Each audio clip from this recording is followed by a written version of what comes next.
Olá, eu sou Sônia Vasconcelos e este é o podcast do Projeto de Comunicação Social da Bacia de Campos, o PCS-BC. E neste segundo episódio de 2024, a gente recebe a presença super especial da engenheira ambiental da Petrobras, Larissa Kemi. Tudo bem, Larissa? Olá, Sônia, tudo bem? Que bom que você aceitou o nosso convite. Eu que agradeço pelo convite, estou muito feliz em estar aqui participando com vocês hoje. Obrigada. Pois é, e a gente quer conversar com você sobre um tema que interessa, eu acho que todo mundo, né? É a avaliação de impactos ambientais para empreendimentos de produção de petróleo e gás natural, né? E aí eu já começo te perguntando o que são os estudos ambientais, né? A gente ouve muito falar nos EIAs e também no RIMA, né? Então, seria bom você dar uma contextualizada sobre isso, por favor. Claro, Sônia. Os estudos de impacto ambiental, eles são estudos em que se busca identificar as interações que um determinado empreendimento, atividade ou projeto, pode ser, por exemplo, um projeto de produção de óleo e gás, vão ter com o meio ambiente que está ali ao redor do local onde ele vai ser instalado, onde ele vai operar. Então, basicamente, o que se busca é isso, é identificar, é caracterizar, né, qual é esse empreendimento, qual é esse projeto e quais são os elementos dele que vão interagir com o meio ambiente nos arredores. Então, por exemplo, bem básico, né? Eu tenho uma indústria e ela gera um efluente ou um resíduo, né? Vamos pensar num efluente. Esse efluente é o que a gente chama de um aspecto ambiental, porque ele é um elemento gerado por essa indústria que interage com o meio ambiente. E a partir do momento que ele interage com o meio ambiente, ele pode gerar um impacto ambiental, que é o que vai ser avaliado nesses estudos. Então, qual seria o impacto de um efluente? A hora que ele é descartado no mar ou num rio, você vai procurar avaliar qual tipo de alteração da qualidade da água, daquele rio, daquele mar, vai acontecer. E é isso, então, que os estudos de impacto ambiental buscam fazer ao longo ali de todo o documento. E no nosso caso, né, dos empreendimentos de produção de óleo e gás, sempre se exige o estudo de impacto ambiental, o EIA, que você falou. Então, é o EIA que a gente tem que apresentar no processo de licenciamento ambiental para o IBAMA, porque um empreendimento de óleo e gás é sempre licenciado pelo IBAMA. E o EIA acaba sendo um estudo bastante complexo, multidisciplinar, então é sempre feito por uma equipe composta por vários especialistas. Então, você tem especialista em fauna, especialista em socioeconomia, especialista em meio físico, e todos eles vão, então, ali ajudar nessa caracterização dos impactos ambientais, só que num nível, né, muito técnico, muito complexo. E por isso ele acaba sendo acompanhado pelo RIMA, que é o Relatório de Impacto Ambiental. O RIMA já é um relatório simplificado. Ele resume os principais pontos do EIA, traz as principais conclusões e numa linguagem que é acessível, que é muito mais fácil de se entender e até uma leitura mais fluida para quem não é do meio técnico. E por isso que existe esse jargão tão conhecido, o EIA-RIMA, né? Porque um é complexo e o outro é um resumo, que é o que é distribuído ali para o público geral, na época de audiência pública, para o pessoal tomar conhecimento do empreendimento. Sim, vale dizer que é um documento público, né? Um documento Os dois público. São documentos públicos, Os dois, né? Para consulta mesmo das comunidades, da população, de quem quiser, né? Exato, de outros órgãos envolvidos também, poder público, enfim, todos os públicos de interesse, né? Então, diante dessa complexidade toda, o estudo é feito em etapas, em fases? Como é que é? Conta essa experiência. Na verdade, não é o estudo que é feito em fases, o licenciamento que acontece em fases. Então, existe um primeiro momento em que o empreendedor, né, a empresa, solicita o que a gente chama de licença prévia. A licença prévia, ela vai, na verdade, só aprovar a concepção e a localização daquele empreendimento. Não te permite instalar nada, operar nada. É uma aprovação do projeto em si, de como ele foi concebido, da localização em que ele vai se encontrar. E é nessa fase que se apresenta para o órgão ambiental o EIA-RIMA. Tá? Então, para o órgão aprovar a concepção daquele empreendimento, ele já exige o EIA-RIMA e ele é apresentado completo, né? Com todas as suas dimensões ali de análise, com todo o seu conteúdo. Isso é numa primeira etapa. Depois vai vir a etapa que a gente chama de licença de instalação. é uma etapa em que normalmente o órgão ambiental avalia se aquelas condicionantes que ele estabeleceu lá na fase de licença prévia foram atendidas, avalia alguns documentos complementares e então vai te emitir uma licença que permite instalar o teu empreendimento.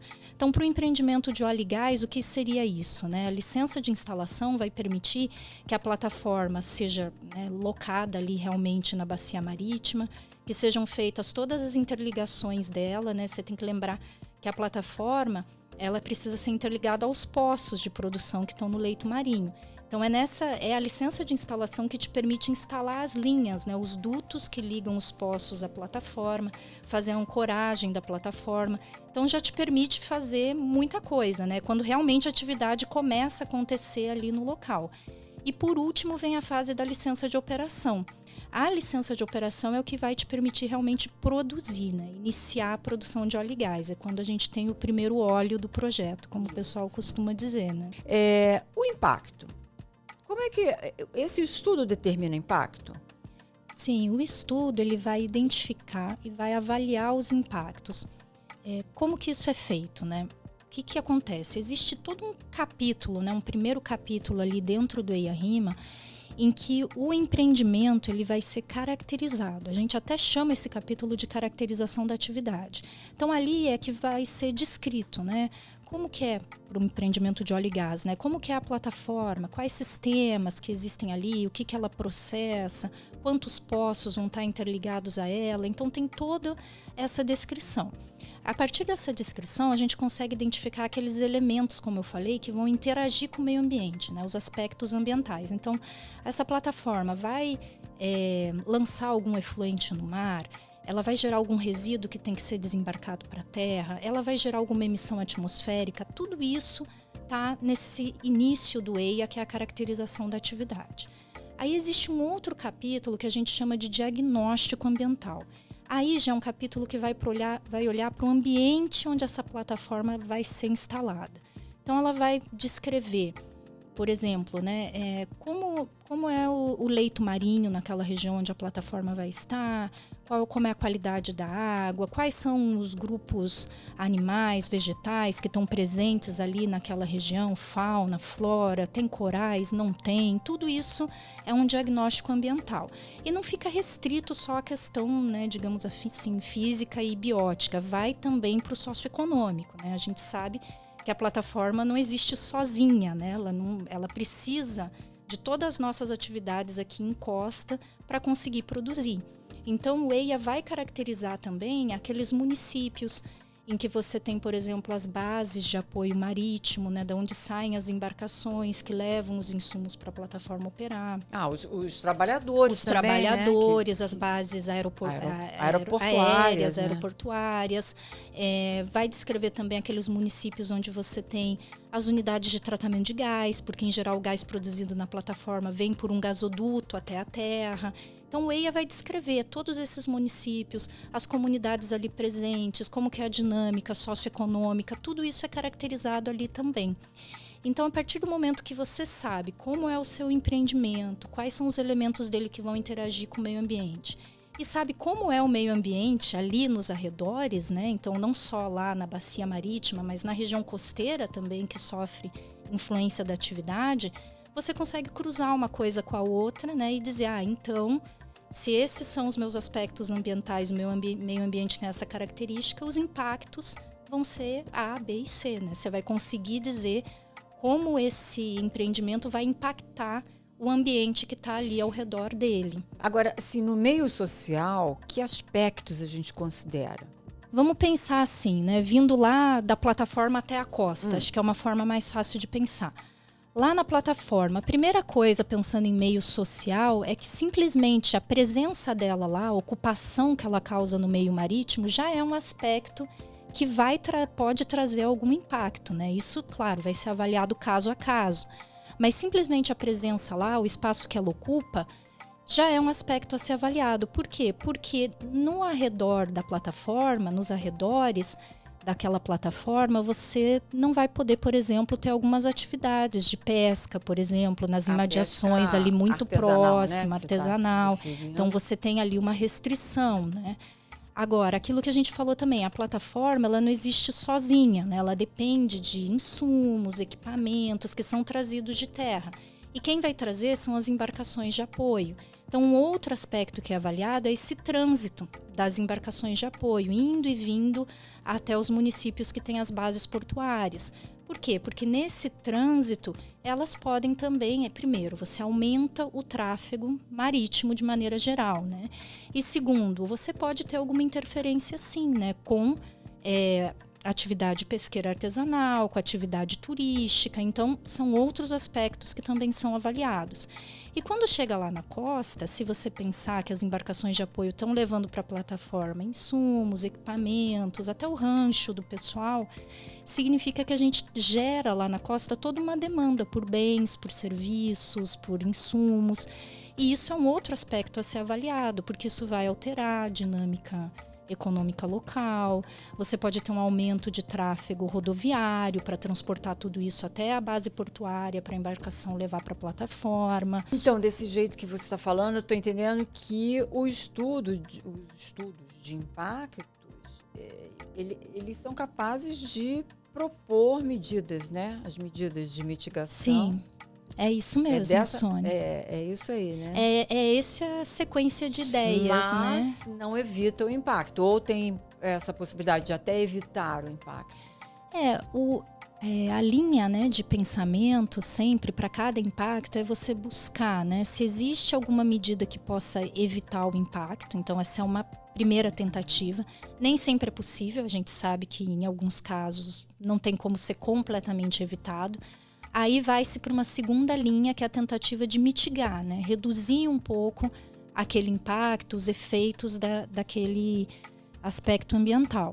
E aí, por último, né, quando não tem realmente solução, não tem como evitar, não tem como mitigar nada, vem já aquela linha da compensação, né? Aí, tanto é que os empreendimentos de produção da indústria de óleo e gás, eles pagam, né, a compensação ambiental, por exemplo, né, que é um valor, né, pago ao governo, justamente para ser investido em unidades de conservação, por exemplo, né, para compensar esses impactos que não tem como evitar, não tem como mitigar, eles entram nessa linha da compensação. Mas, de modo geral, você consegue, né, estabelecer ali uma série de medidas mitigadoras. Essas medidas acabam sendo transformadas muitas vezes em condicionantes de licença ambiental, e aí o órgão vai acompanhar. Larissa, para a gente fechar essa ideia, o que você viu, né, você que está mergulhada aí nesses estudos, o que avançou, o que modificou, né, atualmente, o que temos de avanço, o que a gente pode anunciar de mudança positiva na questão dos estudos de impacto? Sônia, eu acho que a gente evoluiu muito em relação, pensando em programas ambientais, né, que é isso que a gente estava comentando. Eu vejo hoje que os programas eles têm um foco muito regional, né? Então eles olham as bacias e aqueles vários municípios e as comunidades envolvidas de uma forma regional, integrada, evitando assim sobreposições desnecessárias e permitindo também uma visão mais ampla, né, daqueles impactos que estão acontecendo ali. E eu acho que isso é importante, né? Essa visão regional, porque realmente não tem como separar, né, um município do outro, uma comunidade da outra, um grupo do outro. Então isso eu acho que foi um avanço importante até para o próprio acompanhamento do processo, né, você conseguir monitorar ano a ano o que está acontecendo numa região e ter dados que são mais comparáveis, né, você consegue acompanhar melhor. E eu acho que tem toda uma evolução também de, a partir do momento que a gente acompanha tanto, monitora tanto, a gente passa a ter um volume de dados, de informação, que nos permite, para os futuros empreendimentos, fazer estudos melhores, né? Melhor fundamentados, porque a gente conhece mais a região em que os novos empreendimentos estão sendo instalados. Então a gente tem condição de fazer estudos melhores, porque os nossos monitoramentos, os nossos diagnósticos retroalimentam todo o processo, né? E geram estudos cada vez mais fundamentados, né? Com dado primário, de qualidade, gerado ali no processo. Muito bom. Olha, adorei a nossa conversa. Tenho certeza que foi muito esclarecedora para o nosso público também. Gostei de conversar também. E a gente quer aqui no nosso podcast poder contar com você em outra oportunidade. Com certeza. Fico Muito à disposição, obrigada. Sônia. Obrigada a você. O PCS-BC é uma medida de mitigação exigida pelo Licenciamento Ambiental Federal, conduzido pelo IBAMA. Até o nosso próximo episódio.